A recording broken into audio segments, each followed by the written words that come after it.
Hello out there, everybody. Mark George again here with Keller Williams Realty. And one of the big questions we get asked all the time is, I'm selling my home as is, but what does that really mean?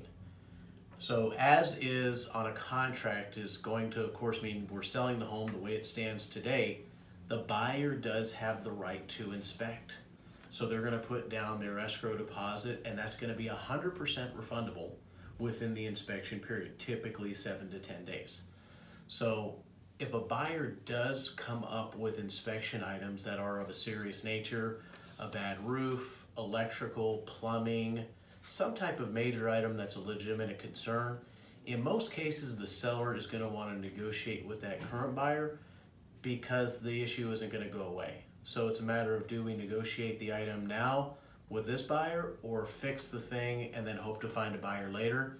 Most of our clients are finding success in negotiating on the front end with the first buyer. So although the home is being sold as is, keep in mind the buyer does have 100% right to inspect that property, and let's together decide what items on the inspection report are ones to address or ones that we can negotiate out and get to a close. So with that said, any questions on that? Mark George again with Keller Williams, and we look forward to next time.